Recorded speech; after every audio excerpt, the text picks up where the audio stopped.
too late for regret. The grand chamber of the Galactic Council was silent. For the first time in centuries, no one was arguing, shouting, or talking over each other. The lights above flickered as the emergency session began. Counselor Darnix, a tall creature with 4 eyes and silver skin, stood at the center and cleared his throat. "We have a problem," he said simply. "Earth has not replied to a single transmission in 12 years. Murmurs echoed across the hall. Some looked confused. Others tried to act calm. But everyone remembered the last message Earth sent, a short, final warning filled with emotion and cold anger. It had been the Council's mistake. 12 years ago, after a political misunderstanding involving Earth's defense of a neutral planet, the Council had stripped Earth of its protection and status. They called it a punishment. Earth called it betrayal. "No species has ever left the galaxy," whispered Counselor Mira, a soft-voiced being from the Alari system. "Humans wouldn't either, right?"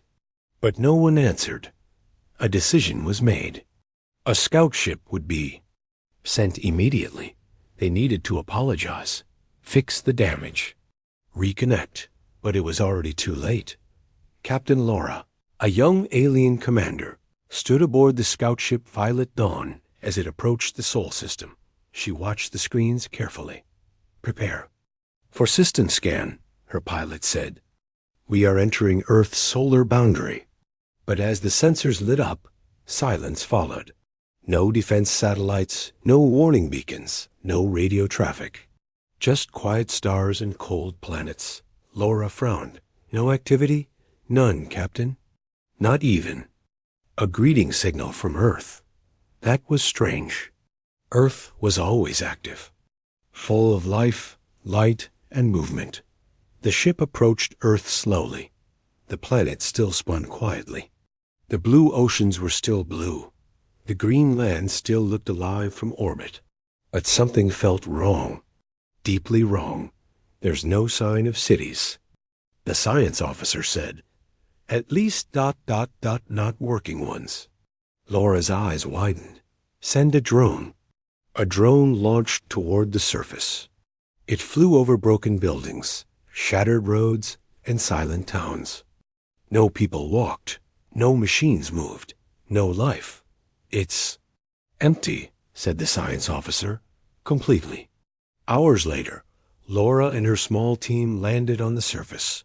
Dust blew around them as they stepped out onto the cracked ground of what once was New Geneva, Earth's central city.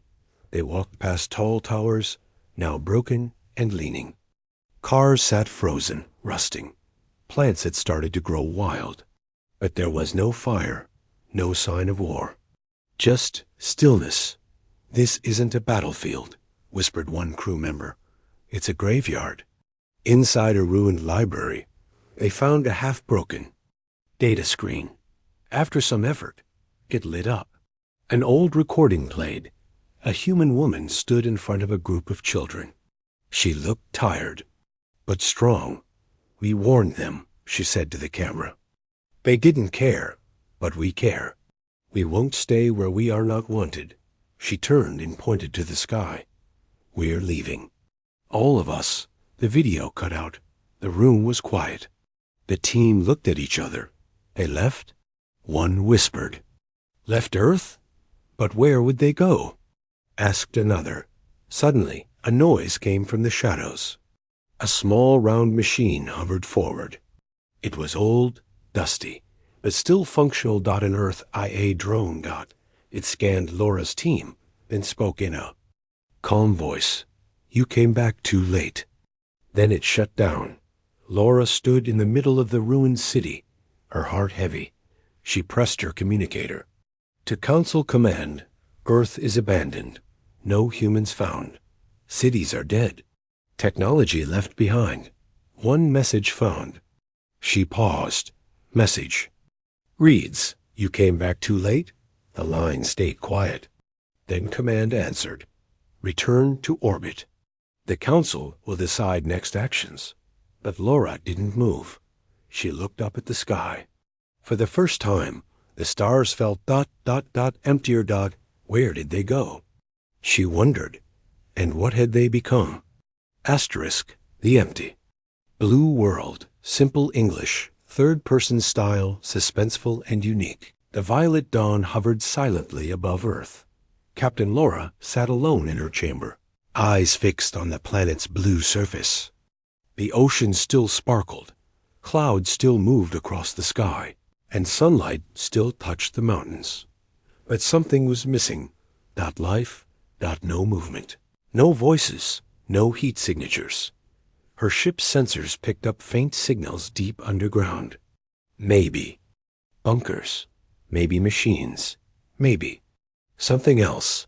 Captain, her science officer called through the comms. We've discovered something strange. Laura rushed to the control deck. The screen showed a hidden entrance in the Himalayan mountains. So, well camouflaged, it had gone undetected for years. It wasn't built by the Council. The design was human, but different, sharper, more advanced. Prepare a landing party, she said. We're going in. The mountain air was thin and cold. Laura's boots crunched against frozen dirt. As she and 4 others approached the massive metal door embedded in the rock, there was no handle. No keypad. No visible way inside. Try sending a frequency ping, she ordered. The engineer tapped buttons. A low hum filled the air. Then Dash clicked. The door opened. Inside. Blue lights flickered on one by one, revealing a smooth hallway made of dark alloy. Strange symbols glowed on the walls, not standard Terran language. Something newer. They changed their writing, whispered the engineer. This isn't old Earth tech.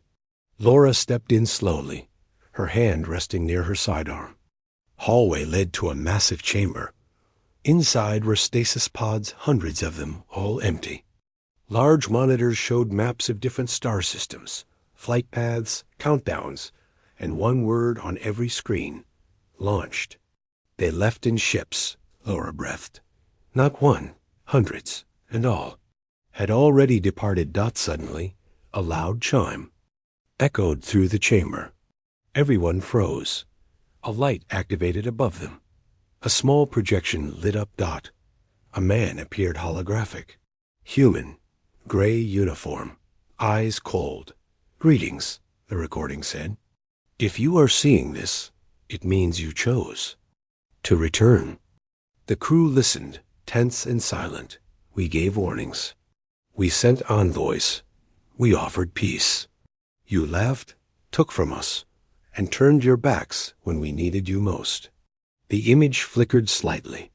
His voice grew sharper. We are not angry anymore. We are beyond that. We learned, we built, we left. The screen zoomed out, showing a star map with strange systems marked far beyond Council space. We didn't run. We moved on. Then the message ended. Laura's crew stood frozen. The Council had made a mistake that could not be fixed. Later, as they flew back into orbit, one crew member stared out the window at Earth. It's still beautiful, she whispered. Yes, Laura replied, but it's just a shell now. The science officer brought up something new. Captain, we found coordinates in the bunker files. They point to a location on Pluto. Laura leaned forward. Pluto? There's nothing there. Not anymore, the officer said. There's something called ... The Black Gate. The room went silent. Laura gave the order. Set course for Pluto.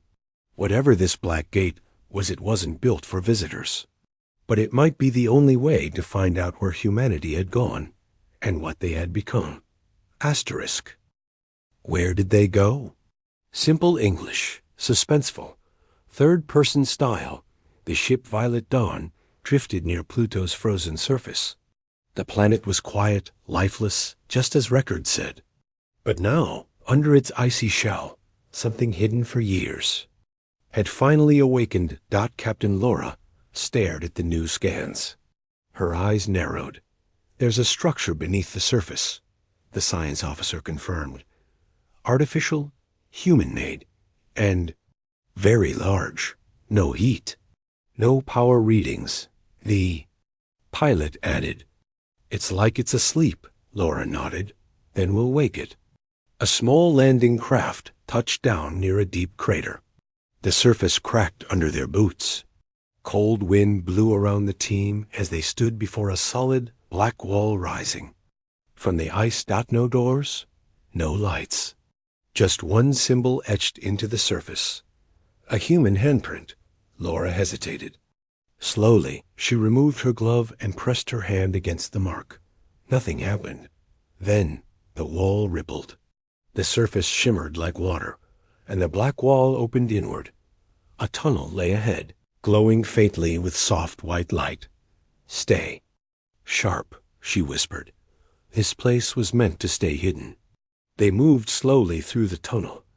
Every step echoed. The walls were smooth. Too smooth. The tech here was not council level.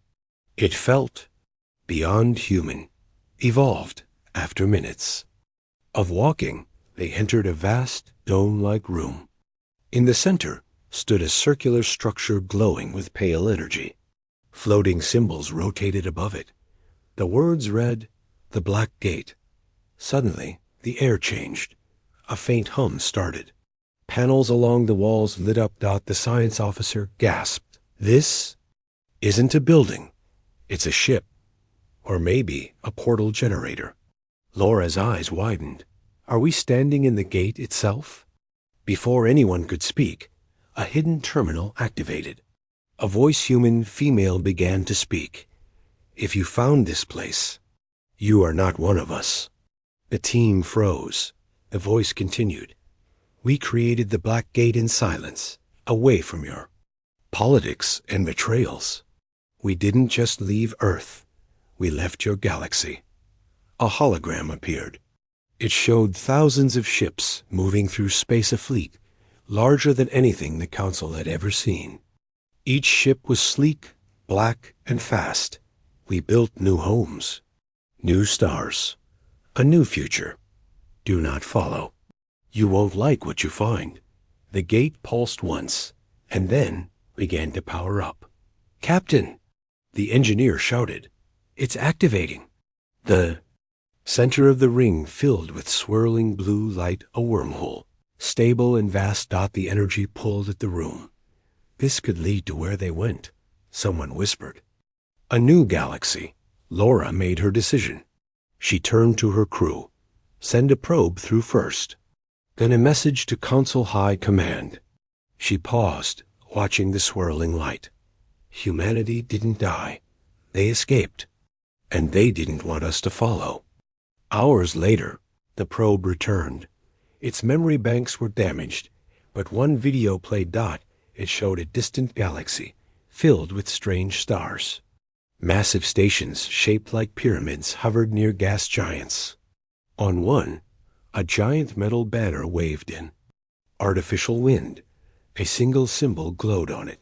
Earth.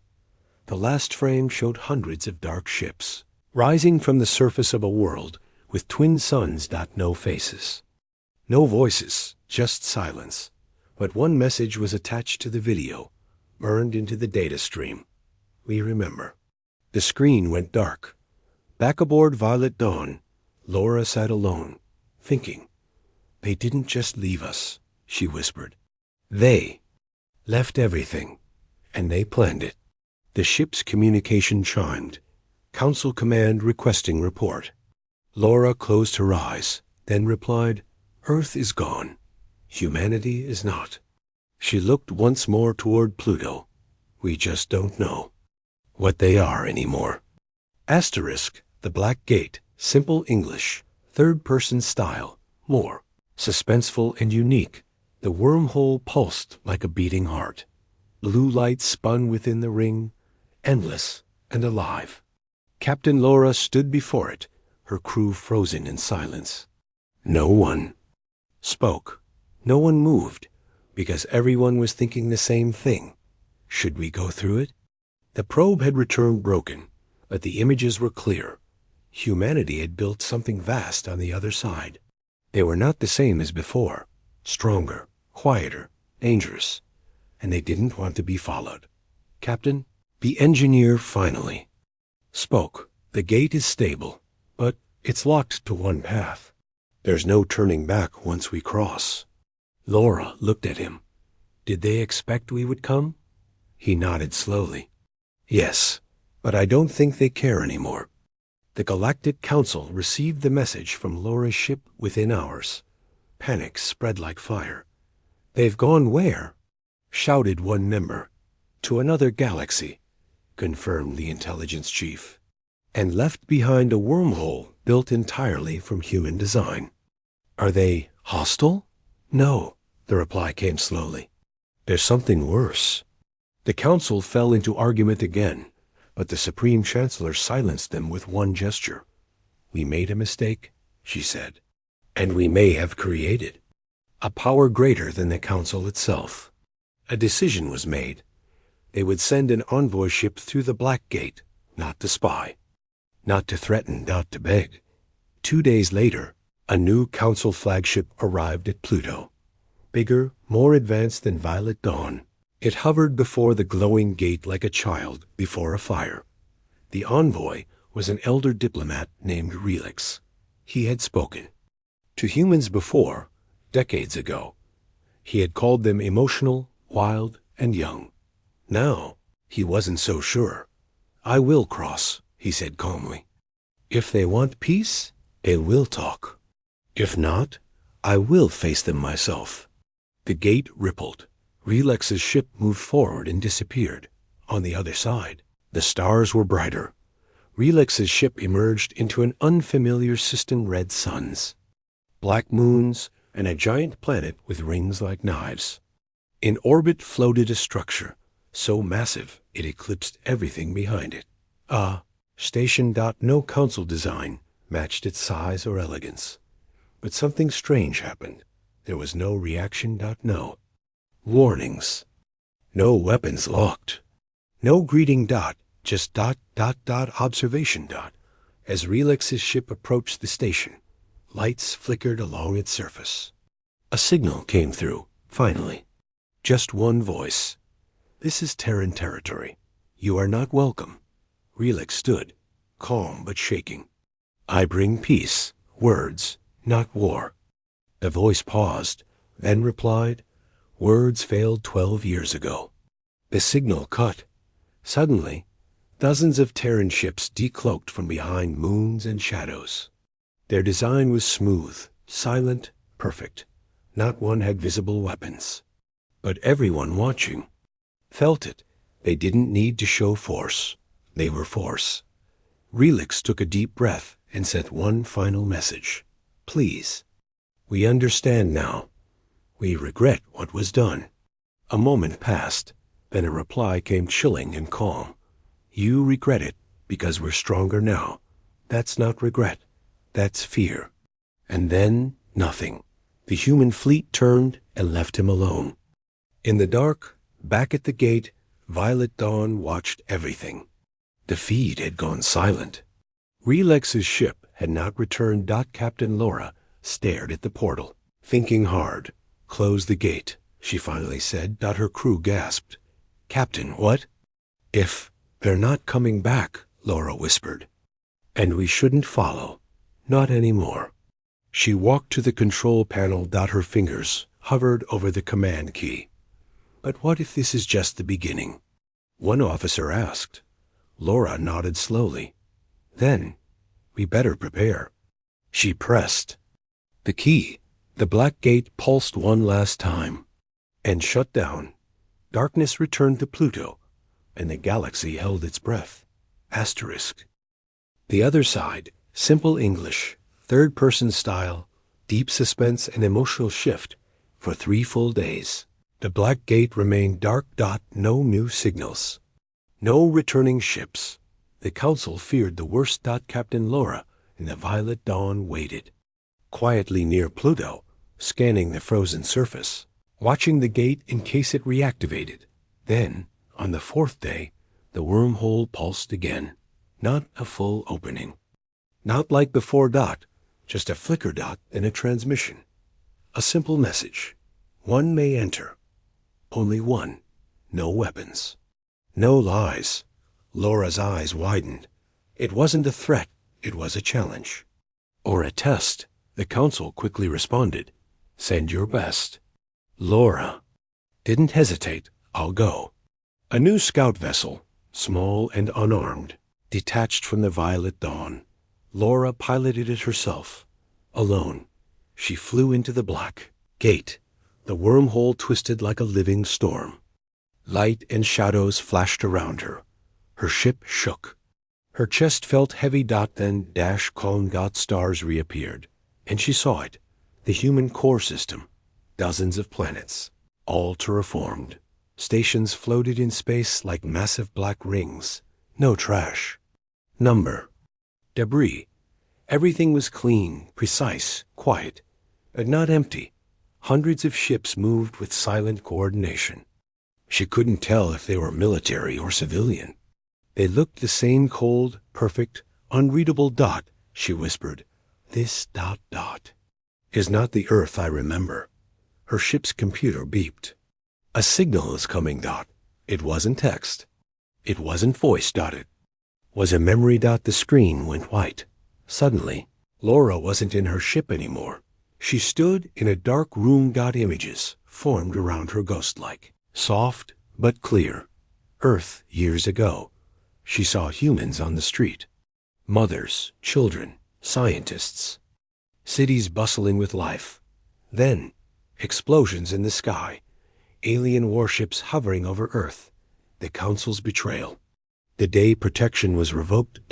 She watched as humans fell and rose again. She saw engineers working underground, building starships. In secret, soldiers training in silence. Civilians learning to live without help, without peace, without the galaxy. She saw the moment Earth decided, we don't belong to them anymore. Then the images changed. Massive ships leaving Earth's orbit. Cryopods being sealed. New stars appearing in the distance. And then, nothing. Laura gasped and fell to her knees. She was back in her ship. The screen blinked once. A voice filled. The room calm but powerful. Human, you wanted to see what we became. Now you know. Laura sat quietly. You built a whole new galaxy. The voice responded. No, we rebuilt ourselves. The galaxy was just the background. She tried to ask more questions, but the voice cut her off. Go back. Tell them we are not their memory. We are not their guilt. We are not their weapon. Laura frowned. Are you still human? There was silence. Then the reply, we are what humanity becomes when left alone long enough. We don't need saving. We don't need company. We don't need forgiveness. The signal ended. Her ship began to move on its own, guided back, too. The gate. Laura reappeared near Pluto. The violet dawn hailed her immediately. What did you find? She sat still for a long moment, then answered softly. They're not lost. Pause. They just don't want us anymore. Asterisk, their final message. Simple English, third-person style, emotional. Cold, powerful Captain Laura stood before the Galactic Council. She had just returned from the other side of the Black Gate. Her eyes looked tired. Her voice was calm, but her words carried a weight the Council had never felt before. They're not hiding, she said. They're not broken. They're not waiting. The chamber was silent. She looked at them, all elders, diplomats, scientists, commanders. They've moved on. They've changed. A counselor leaned forward. Do they plan war? Laura shook her head. No. Then ... what do they want? Laura's lips tightened. They want nothing. Not peace.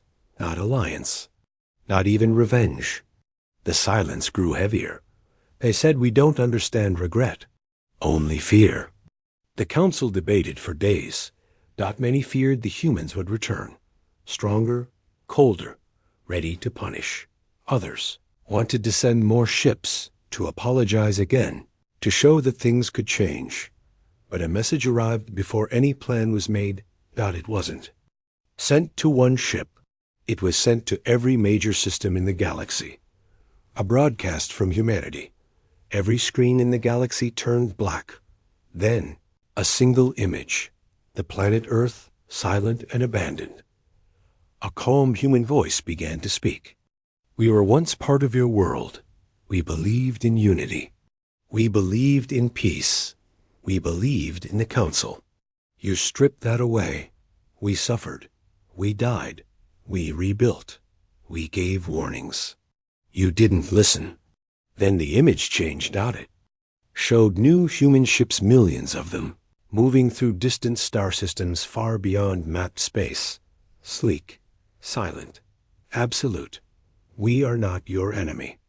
But we are not your friends. We are not waiting for your forgiveness. We have no interest in your rules. We do not hate you. We simply don't care. The voice paused. Then one final sentence appeared across every screen in every language. This is our final message. Do not come looking for us. The signal ended, and the stars went silent again. Across the galaxy, the message left a mark deeper than any war. It wasn't anger. It was absence. The realization that humanity hadn't just left. They had erased themselves from the galaxies. Future. Back on Violet Dawn, Captain Laura stood at the observation window, watching Pluto spin far below. The gate remained quiet. Do you think they'll ever come back? Her officer asked. Laura didn't answer at first. Then she whispered, maybe, when they decide we've changed, not before. The officer frowned. But what if we never change? Laura looked toward the stars, and we'll never see them again. The human legacy once, loud, passionate, alive, was now something else entirely. A cold silence that said everything. Asterisk gone beyond reach, simple English, third-person style, unique, emotional, legendary ending. Years passed. The black gate never opened again. Pluto remained quiet, its icy surface hiding the last path to the vanished species called humans. Across the galaxy, whispers replaced warnings. The name Earth was spoken softly, never with hatred anymore, but with something colder. Then fear. Regret. The Galactic Council moved on. At least they tried. New alliances formed. New species joined the Union. But something had changed forever. A shadow now hung over every meeting, every decision. The knowledge that once they had pushed away the most unpredictable species in history. And that species had simply disappeared, not with war, not with blood, but with silence. In far systems, travelers sometimes reported strange things. A flicker of dark ships, seen just for a second. An unknown signal picked up on old Terran frequencies, one that played music, not words. One explorer claimed they found a station near an uncharted black hole, abandoned, but filled with strange human artifacts, and an open journal. Its first page read, "We gave the galaxy chances. It chose arrogance. So we chose stars beyond their reach." Captain Laura retired quietly. She never told anyone what else she saw inside the gate, the final secret the others didn't know. Before her ship returned, before the light pulled her back, a final image had appeared. A child, human, smiling, standing under a new sun on a green world that was not Earth. Behind the child stood thousands of humans. Older, wiser, unbroken. A message had been etched into the bottom of the image. We are not lost. We are home. Laura had never shared it. Some truths she believed were too powerful to be explained. The Council eventually declared the gate sealed forever. But no one dared destroy it. They posted silent guards around it, year after year. And though no one said it aloud, they all thought the same thing. If the humans return, we must be better than we were. Because the next time, there might not be a second warning. Just the arrival of something born from Earth's silence and shaped by a galaxy that never deserved them. Asterisk,